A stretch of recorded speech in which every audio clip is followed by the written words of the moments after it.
Welcome to the Two Sides and Print Power Autumn Seminar here at Stationers' Hall in London. This year's seminar features leading expert speakers and takes a practical look at why print should remain an important choice within the media mix. It looks at future innovation in integrating print with digital marketing campaigns for delivering maximum brand awareness.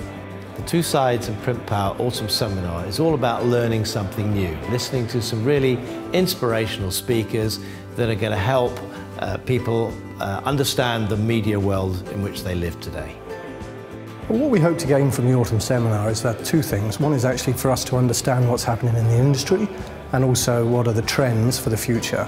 And the second one is actually for helping our customers, because obviously we sell to printers, and if we can actually explain to them some of the trends, it can help us in justifying them purchasing new equipment from us to address the new markets. Campaigns like this are hugely important. We've been supporting Two Sides since its conception in 2008, and they've done significant work in dispelling the myths and presenting the facts over the environmental issues surrounding the use of paper. To get across the arguments of why paper is actually still green, what paper can do for everybody and what the benefits of printing are so important, because there is so much misinformation that it's important to counter that.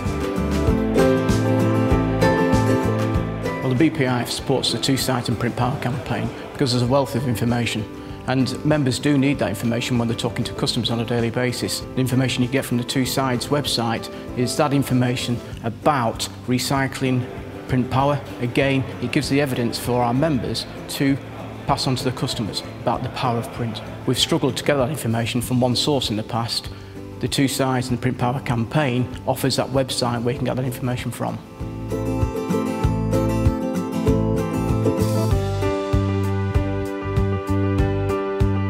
So we're a research company which produces media and audience measurement data and insight, including a media survey across 70 markets called TGI. But I just thought I'd highlight for you how some of our clients use insights across the group to measure print in all its different formats and to highlight some of the strengths of the medium. As consumers, we appreciate the different content opportunities for what they are, whether that's snacking on the news stories on your way into work, looking at a website during the day for celebrity news as a bit of a wind down, or making time for yourself, an appointment with yourself to sit down and pore over a long considered thought piece in the print product. And as readers, we appreciate that these different interactions fulfill different roles and different need states. Radio and cinema were supposed to have been killed off by TV years ago, and we do love to predict the death of everything, don't we? So in truth, paper products will continue to play a fundamental role as part of our overall media consumption alongside traditional social and other digital media. 146 million adults, or nearly 7 in 10 of us, still read a newspaper once a week or more, with Germany particularly strong at 87% reach. And of course, in the UK, NRS have recently released new NRS pad figures fusing Comscore's PC and mobile panel data with NRS readership to deliver overall audiences far bigger than newspapers ever did, even at the peak of their circulation in the 50s. So that means they're reaching more people now than they ever have before. But why clients really value TGI is its ability to tell the story about your target audience or your media, and I include all types of print media within that, in a compelling way. So we create a range of different segmentations and cluster groups for clients using advanced statistical techniques, and we also give clients the tools within the software to create quite sophisticated groups on the published data. So an agency will often do their strategic planning based on a TGI segmentation or cluster group, and this is typical of the kind of work that you see. I've come to present to you a report that we did for the Stationers Company, which is industry-wide, so it's been involved with Print Power and the paper associations as well indirectly. But we think in 2017 there will be a culmination of an economic downturn, a culmination of a digital consolidation, and a massive impact for us in our industry. And we believe that that actually will be the start of what we call the reinvention of print. print in a digital first world. Many talk about the death of this industry, but I want to discuss the durability of print instead. And I'm going to put to you 8 challenges which will determine that durability or not. The first challenge is to embrace digital. Don't fight it. 2, know more about digital than digital knows about print. The challenge for print is to become an integral and valuable part of the digital process and find new and better connections to digital rather than act in a separate universe. Be more creative with print applications. Think outside the box. Mix digital in with print and harness digital. Mobile print, for example, printing from mobile devices, smart labels, augmented reality, interactive magazine covers, image and text recognition too, etc. 4, be confident and honest about paper qualities. Paper can engage and hold and provide depth for content providers like no other medium. 5, match the content to the medium. Content is king, but the challenge is to create the content and present that content in a way that only paper does and that paper does best. And that is a big challenge. Aim for value rather than volume. Digital media is swamping the world with cheap zettabytes of data. Paper's whole picture for the future is about offering a deeper experience than digital. Develop the metrics to prove engagement. To establish the value of paper will be more essential than ever. I think there's more in this than meets the eye. There's a need to develop the quality-related matrix to prove engagement compared to the traditional volume-related metrics of the past.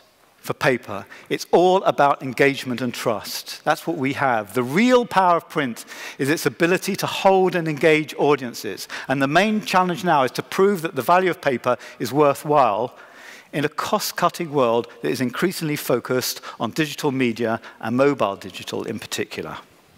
And finally, the last challenge is to reinvent paper and reinvent itself in a digital-first universe. It's a tricky time in print, but it's not all bad. When we look at single-issue newsstand sales, we sell 40 times more copies in print than we do digital. So 40 more people buy a print copy of The Economist than download it from the App Store for one issue. We are a magazine, we're in that kind of keepable section. And so while we have grown slightly in print, 8% over the last few years, this is UK only, we've also had that growth in digital. But they've been growing at the same time, they've been growing together rather than having this massive loss in print. For the first time in 170 years, we're going to create new content. This is an app, which is a daily app.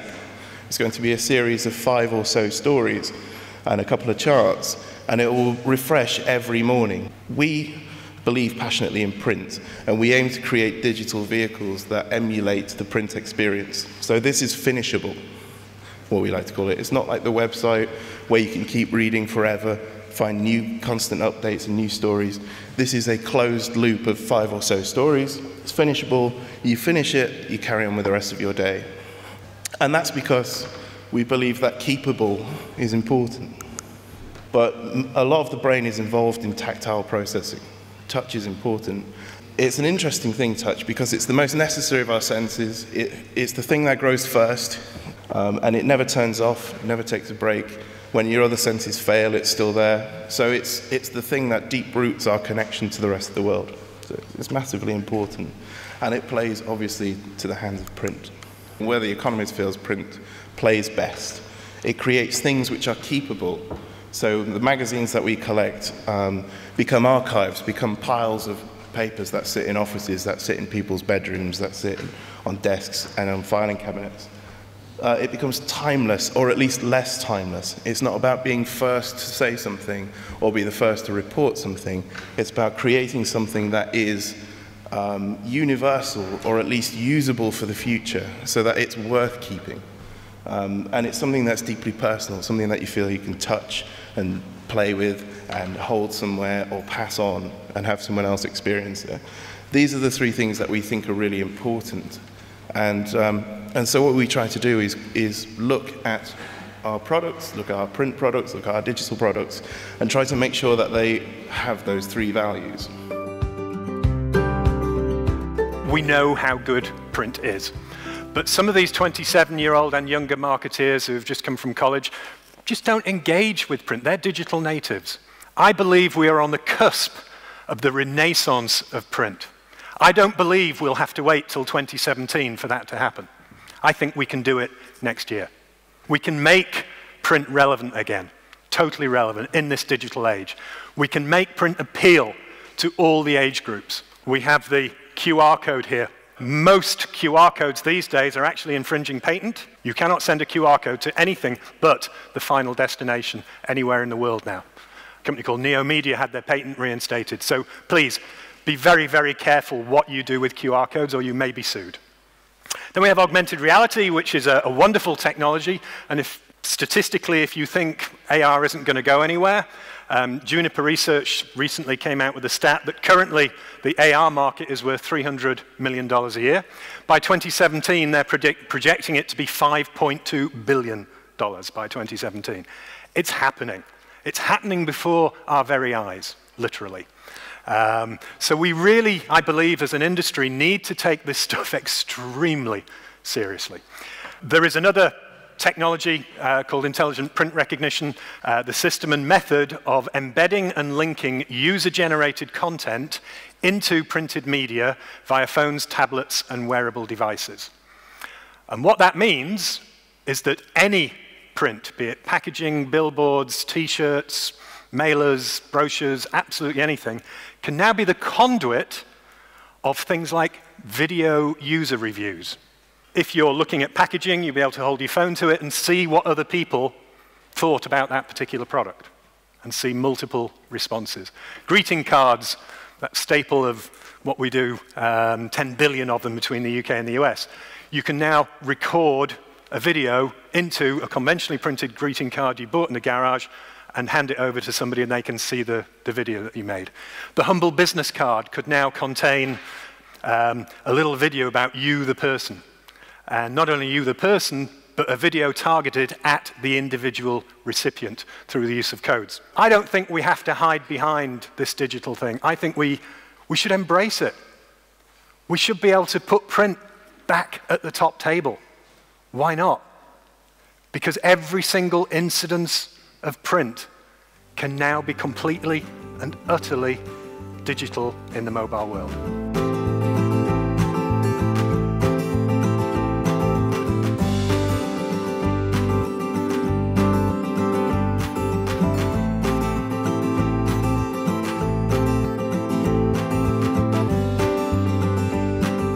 Has anyone heard of the word intrapreneur? It's basically an entrepreneurial spirit and attitude, but not working for yourself, but you're working for a very large organization, and but you have those tendencies and you operate exactly like an entrepreneur. Some people love you, some people not so much, but that's the kind of the space that I inhabit doing labs. So what I've been able to do with Ogilvy is I've been able to find a pot of money that I spend purely on R&D, and I do things like Ogilvy Labs website, have a physical space, and to enable us to work across the group of companies of 1,800 people, 10 group companies, to educate, inspire, and innovate. It's just really letting you know that this didn't happen overnight. This has been 14 years getting it to this point. So we pulled together the 6 R's. So that is how everything that we do within the labs are all measured with our 6 R's. So everything we do has to include increasing revenue, reputation, whether that's PR or awards, recruitment of new diverse talent, which is through the Rough Diamond, retention of existing staff, so those staff that like doing the kind of things that we do within labs, relationships, they're all the partnerships that we have, and responsibility, that's giving back. So as long as everything we do relates to those 6 R's, every single year I'm able to keep my job, if you like, because obviously the need for bringing in revenue every quarter to a public company is very great. This is a really an amazing way in which we can keep to those 6 R's in a very simplistic way of driving innovation and educating and inspiring. It's a 24-week semester that we do within labs. So my first ever one was streaming. So within 24 weeks, we see 10 to 15 different streaming companies every other week. So there's a lot of streaming companies. We don't do anything else other than streaming. And then we'll find a brand where streaming can fix a problem. So that happened to be Ford at the time. The Ford chairman was speaking, and it was this big and pixelated and buffering. And I thought, well, I'd just seen a company who could deliver full HD quality stream to your desktop like that. Why are we not using it? So the semesters for us are really key. And this is just an example of how collaboration and relationships work. So we went on a Silicon Roundabout tour, so we see who is on our doorstep. We then, one of the companies we saw we were inspired by, they worked with me to do Rory's book. Another company worked on a piece of content with us. And then there's Rory. Get out of your comfort zone. So inspiring creativity. We send Will, who's one of our Rough Diamond guys, to IBC, which is a broadcast conference in Amsterdam. He goes to all these random conferences. It doesn't matter where we are. We just need to build these partnerships. Take 20% of that budget and do something to trial it. And then if it works, go bigger and better the next time. Nothing ever needs to be that perfect. It's never life or death in this kind of space. You're always changing and reiterating. Don't sit on it and think, oh, well, I don't know, and I haven't got this agreed and that agreed. Just do it and deal with the fallout after the event. So I've got about 20 minutes for you, and I'm going to split it into two halves. The first bit is just a quick run through what we're now doing at Royal Mail to try and grow mail volumes. And the second section, I want to share with you some new research called The Private Life of Mail. We see our role is to prove and promote the commercial value of mail. And we do that through research, insight, and business-to-business marketing activities. And the second area is that we enable mail users to realise that value within their own businesses through a team of mail experts that include data planners, account planners, communication planners. And we work alongside clients and their agencies to help them get more from their investment in mail. Our role is to be an active media owner. So we have revenues of over £1 billion from advertisers in the UK, and that puts us at the third largest media owner. Only Google and ITV enjoy larger revenues than we do. Mail is preferred for matters of substance and email for matters of speed. So we're just saying use both. We want to really understand to a greater degree than we've ever known before what happens to mail, primarily behind the letterbox. Where do people keep their mail? This notion that mail gets delivered and then just either read or binned is just not true. That 51% of people keep mail in the kitchen, 31% in the living room. We also asked people, given the permanence of mail, how much do you pass this on? And we found out that 23% of people 23% typically passed on the mail pack to someone else within their home. Now let's look at how mail makes people feel. And this came from our mail versus email study. 63% said they're more likely to take something seriously if you wrote to them, but just 18% by email. It makes me feel more valued, 57% by mail, 17% by email. And it gives me a better impression of that company, 55% versus 25%. And I'm pleased to say that people who receive mail experience high levels of emotional engagement, and they remember more than with other media. We certainly don't think you should use mail exclusively, and we know that it works well with other media. So we wanted to make sure that this research study also examined that. So we asked people what had happened as a direct result of receiving mail. 92% were driven to online or digital activity as a result of receiving the mail. 87% were driven to make online purchases, and 54% engaged in social media. I offer, if you like, another perspective to all of that youth and to the cutting-edge technologists who have made this company one of the most exciting in the world. And I offer a broader perspective. I stand in front of you today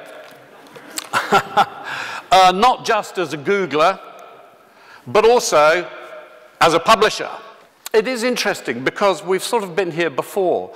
Back in 2006, The Economist predicted the end of newspapers, which is really, really interesting because The Economist itself is a newspaper and it is still growing, 1.5 million copies a week. At the same time, this chap, Nicholas Negroponte, was the head of MIT, an extraordinary bloke. And what he did is he wrote a book about the end of print, and he called it Being Digital. No one seemed aware at the time of the irony of the fact that this was published in book form, as he talked about the end of print. The paperless office. I had some colleagues who worked for an agency called Chiat Day, and they decided they would go paperless. And Jay Chiat one day noticed that one of his senior executives kept coming in and coming out of the building, and he said, "What are you doing?" And it was because all of the executives had put their filing systems in the boot of their cars, in the car park, because they could not operate in the paperless office. And also, I think the value of print media as well, when it's special. And it's special because it's tactile. It's special because certainly direct mail is the only one of the media that actually touches all 5 senses. These are the parietals of the brain, the left and right parietals. This is also where the emotion is touched. So in other words, print media, direct mail in this particular case, elicits more of an emotional connection. The point being is that real has a very important role to play in the virtual world. You know, but I would love to see the print industry itself developing R&D labs. Certainly in the advertising industry, what I find extraordinary is that of all the media, print has been the dullest until very, very recently. This is Nivea, and in Brazil, their promise is you can stay longer on the beach with Nivea suntan lotion. So they created a press ad where these are miniature photovoltaic cells, so you can plug in your mobile phone so it doesn't run out of juice, so you can stay longer in the sun. And here was a press ad they created out of a fashion magazine. It's got a little hole cut in it. You can't quite work that out until you see the instructions on the inside back cover of the magazine. You roll up the magazine, you put your iPhone, and then what it does is it amplifies the music. So it's created speakers out of nowhere. QR code here allows you to record a video, so as you send your Christmas parcel, you know, at the other end, they can scan the QR code and they get a 20-second video of you saying, "Happy Christmas, Mum," or whatever it might be. Yes, you can even eat it. I mean, this is the Land Rover handbook in Dubai, where if you get lost in the desert and you're stranded, you can eat the handbook and it will keep you going for the 48 hours. I just want to wind up by saying that the real thing about digital and its relationship with print is data. You know, so actually what digital is telling you are things about your customers, about your users you never knew before. It's allowing you to segment in ways that were unimaginable just 10 years ago. And what that means, if you're clever and if you're talking to the right people, is you're saving a lot of money and making money at the same time. So just wrapping up, for me, mail is increasingly becoming premium. What I wanted to do this afternoon was just to remind you of 3 big trends which I think are really important for business, and then to look at how that is creating a whole wealth of opportunity for brands. At Forum for the Future, and I guess the clue is in our name, we collect trends. We spend our time scouring for trends, looking at also things called weak signals, so innovations that are happening today. But I've just picked 3, which I think are primary drivers and that we need to be fairly mindful of. And the first is demand outstripping supply. And there are statistics like this one. In the next 40 years, to meet a very rapidly increasing global population, we have to produce as much food as we did in the last 8,000. So this digital explosion is transforming not just print, it's transforming every business out there. It's disrupting retail massively. So this is the Amazon Dash, which is being trialed on the west coast of the US right now, where you can open your cupboard, as this lady has done, scan what's in your cupboard. When you're running low on certain materials, the groceries are then delivered to your door within an hour. There's no retailer in this transaction at all. Also, because of this digital explosion, there's nowhere to hide. So through our smartphone, through apps like Barku, we can scan QR codes and others and get an instant story on the product that we're buying. There is an amazing opportunity for brands to really act as these agents of change to deliver more sustainable development. The first step towards changing behavior is an emotional connection, and people like brands. 3 ways in which brands can really seize this opportunity of changing consumer attitudes and actually deliver real innovation and opportunity is to lead the consumer or the citizen on sustainability. The second way in which brands can really act as these agents of change and deliver innovation is to use tomorrow's challenges as a stimulus for innovation. And then for me, possibly the most exciting way brands can really deliver on sustainability is to change the world around them, to recognize actually there's a lot more opportunity outside of the business, and actually what you can do by influencing the world around you, you can create the conditions in which you succeed. Kodak was also the first business to patent the digital camera. And it didn't bring it to market because it was worried about cannibalization of camera films. What Kodak didn't realize until it was too late was, well, what is its purpose? Kodak's purpose wasn't selling camera films, it was selling memories. It was giving people an emotional connection with what had gone before, because it's memories we're after, not camera films. So for you in the print and paper sectors, what is your purpose? So if you're clear on purpose and you understand the ways in which brands can really harness these big changes, then you can create real opportunity. So how do we use sustainability and the opportunity that sustainable business models presents, the opportunity that digital presents, to actually think differently and to deliver some long-term solutions into the marketplace? So this is our challenge as I see it. We know our industry is going through an enormous change. Paper-based communication now competes with other growing and popular media. Print and paper is seen in many countries as consuming natural resources. So our industry has to maintain that focus on sustainability and reassure consumers all the time that we produce natural, recyclable, and environmentally friendly products. That's just a given. It's not an option, it's what we have to do. So we're building up quite a library of information, and we're supporting research where we can find it and publicizing it when it appears helpful for our cause. And we promote the use of and effectiveness of print media in a multi-channel market to media and marketing professionals. Everybody's perception of who these people are is somewhat different. Why should the industry continue to support the Two Sides and Print Power campaigns?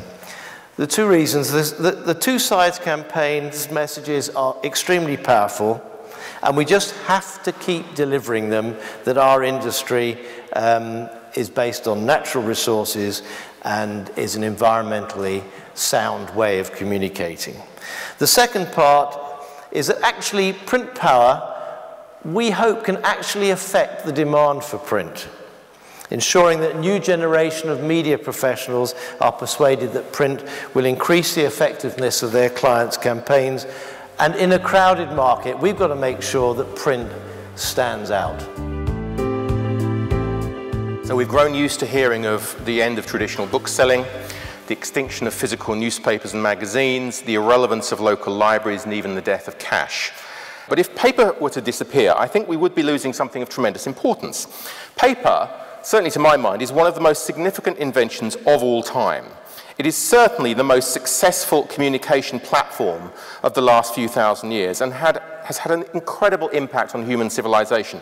And unlike most mobile devices or the internet, I struggle to think of any negative sides to paper use. And in many instances, I'd argue that paper is by far the superior technology. But it's precisely the simplicity and uncomplicated nature of paper that I believe makes it so special. Paper doesn't draw attention to itself. There are no hyperlinks on it yet, or other forms of distraction. It doesn't need upgrading. It's easier to keep private. It can convey quality, especially quality imagery, which suits certain kinds of brands. And clearly, paper doesn't need batteries quite yet.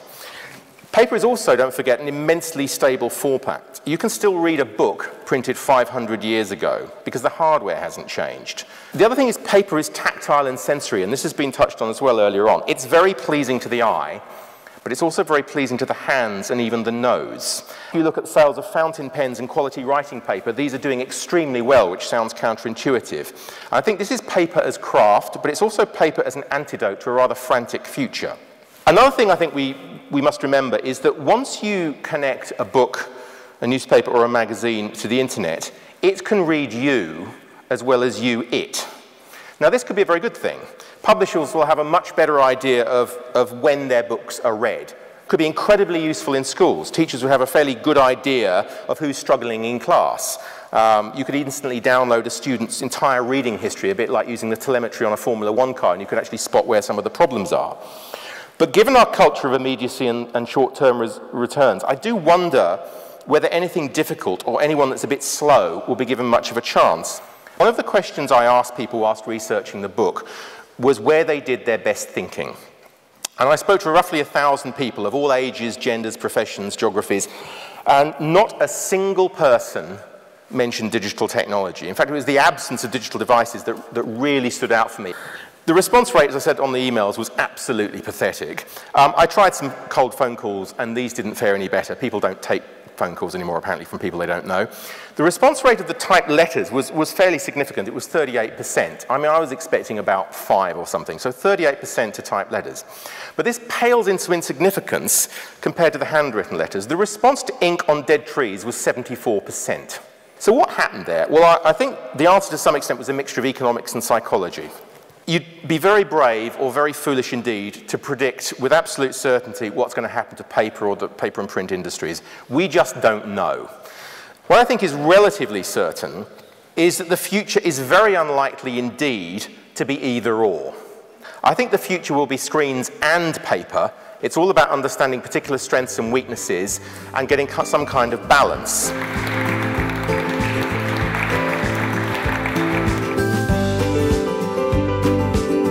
For more information on Two Sides or Print Power, please get in contact via the details on screen. We hope to see you at the 2015 event.